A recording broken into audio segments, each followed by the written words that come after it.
Olá, meu nome é William, sou professor de História e hoje eu quero tratar de uma questão que é muito interessante, tanto para professores como para alunos. Qual é a questão? A questão é a seguinte: para que serve a história? Qual que é a serventia? Uma pergunta que muitas vezes nossos alunos nos fazem e muitos professores ficam sem jeito de respondê-la.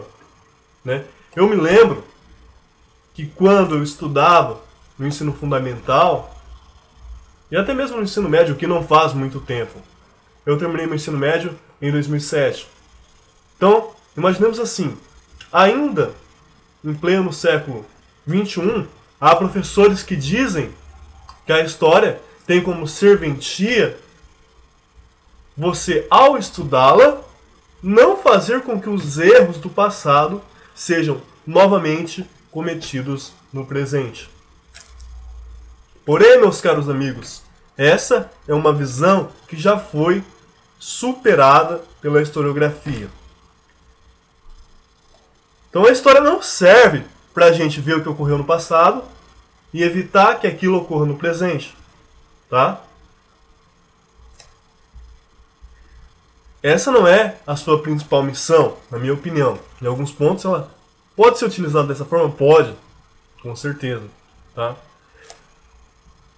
Por exemplo, no livro Príncipe, escrito por Maquiavel, no século XV, você tem um exemplo claro de como ele vai buscar nos homens do passado, os grandes homens do passado, como o imperador César, o grande Alexandre, Alexandre Magno, as manobras que eles utilizaram, as formas que eles tiveram para manter o poder, no livro Príncipe. Então, no livro Príncipe, Maquiavel busca, através de exemplos do passado, uma forma de agir no contexto em que ele estava vivendo, que é um contexto de uma Itália fragmentada, onde haviam vários estados que não eram unidos lá no século XV, XVI, e que ele queria mudar essa situação, fazer com que tivesse uma unificação italiana.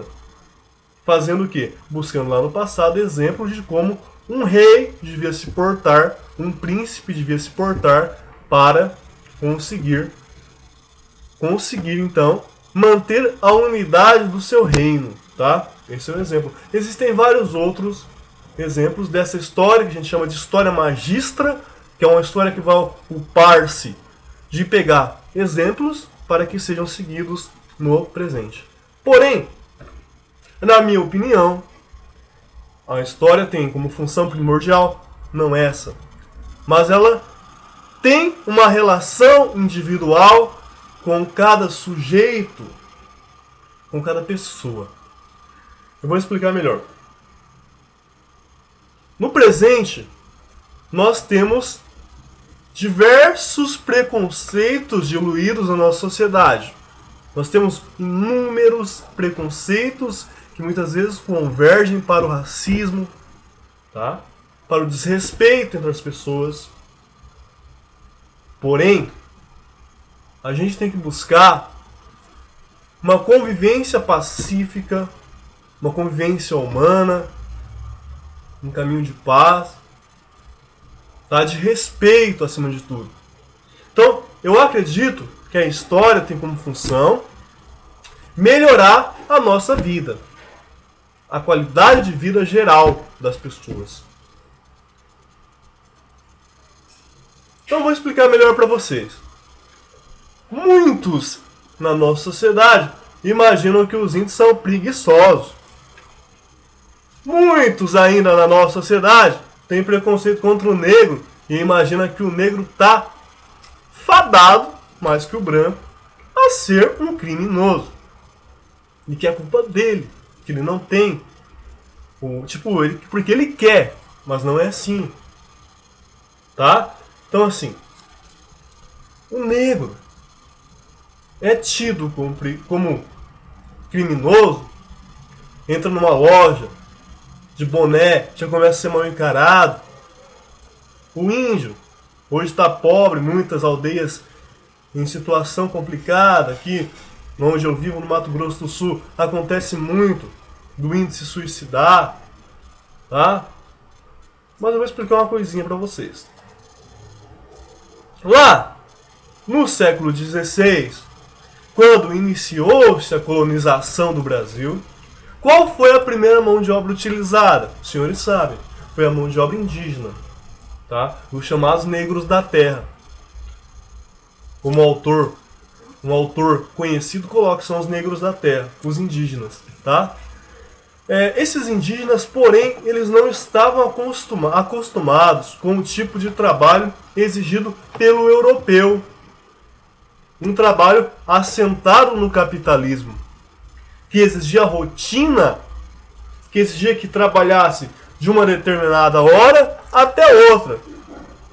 Então, esse trabalho rotineiro, que funcionava de uma maneira não acostumada pelos índios, que eu quero dizer assim, na floresta a vida era uma coisa, era um ambiente do índio. Na floresta, se ele precisasse comer, ele caçava, ele coletava, ele plantava, mas ele não era explorado. O índio não se preocupava em ficar rico, em acumular posses. O índio queria simplesmente viver uma vida boa. Como? Tendo aquilo que era necessário. Então, se ele precisava se alimentar, ele ia na floresta e coletava um fruto. Se ele precisava comer carne, ele ia e caçava. Tá? Alguns indígenas plantavam, aqui no nosso território, no Brasil, tá? Já plantavam. Então, não era uma vida em que você tinha um patrão que te fazia trabalhar sob ferros, que te fazia ser explorado, trabalhar horas e horas a fio. Então, o índio, que foi transposto de um ambiente cultural típico que era a floresta, ele se vê muito triste ao se localizar naquele ambiente da produção capitalista, tá? Até no início da economia açucareira, que vai se ter aqui no Brasil, o Brasil vai ser um grande produtor de açúcar, como vocês sabem. Até no início, a mão de obra indígena vai ser utilizada, mas os índios não vão se identificar, não vão querer trabalhar, porque para eles não faz sentido acumular riqueza, tá?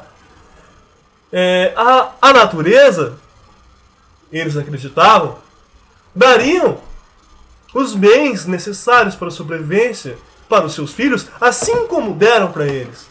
Tá? Então, pelo fato da cultura dos índios ser diferente, eles não se acostumaram ao trabalho exigido pelos portugueses e acabavam fugindo. E preferiam muitas vezes a morte a ter que trabalhar sendo explorados. Porém, a história foi construída de tal forma que passou a visão de que o índio é um vagabundo. Mas vagabundo é um conceito de uma cultura europeia, de uma cultura capitalista. Quando você vai estudar a história e percebe isso, você saca que a gente julga no presente as pessoas com fundamentos baseados em um passado, mas em um passado mal conhecido. É a mesma coisa com os negros, pessoal. Vou explicar melhor, tá? Então é o seguinte, você imagina que o negro, tá? Como disse o Antonil, um grande historiador daquela época, digamos historiador entre aspas, mas foi um cara que escreveu um livro famoso chamado Opulências e Riquezas do Brasil, onde ele fala uma frase célebre bem assim, que os negros são as mãos e os pés dos senhores de engenho. Então, se existia Brasil, era por causa dos negros, não dos senhores de engenho. Quem trabalhava, quem carregava as coisas nas costas, eram os negros, tá? E o que aconteceu? Os negros lutaram por sua libertação, a qual se deu em 1888, com a Lei Áurea, tá? Porém, vocês estão libertos, camaradas. Vocês estão libertos, negros. E aí? Para onde que eles iam? Comece a imaginar. Você, dependente do senhor de engenho, de repente te falam, você está liberto. Qual é? Como assim liberto se eu não tenho para onde ir? Ah, vai procurar um trabalho, alguém pode argumentar, pode falar. Mas como que o negro ia procurar um trabalho se o cara sofria um preconceito lascado? Ninguém queria dar emprego pro negro. Pelo menos emprego de qualidade não. Queria explorá-lo. Tá? Então, embora de fato, na teoria, a escravidão tenha sido abolida em 1888, vai ter negro que vai permanecer com seu senhor, porque depende dele. Vão ter outros que vão para os quilombos. E uma parte que vai para os morros, tá? No Rio de Janeiro, em São Paulo. E assim vai iniciar o processo de favelização. Vão surgir as primeiras favelas. E esse preconceito racial vai vir ao longo de décadas sendo arrastado, galgando várias etapas. E o negro vai ser considerado uma pessoa que tem um sangue impuro e está naturalmente levado a ser pior, a ser inferior. Nada disso, minha gente, nada disso. Ninguém é inferior, ninguém é superior a ninguém. Todo mundo é igual. Tudo é uma questão histórica. Cadê a oportunidade para o negro? Quem deu oportunidade? Tá? Entendeu? Então o culpado não é ele. O culpado é a sociedade que não criou forma de integrar a população negra, de fazer com que o negro também fosse cidadão, cidadão na prática, que ele tivesse um trabalho, que ele tivesse uma oportunidade, e que ele não tivesse que viver na favela, que se envolver com tráfico, que morar no casebre, que passar fome.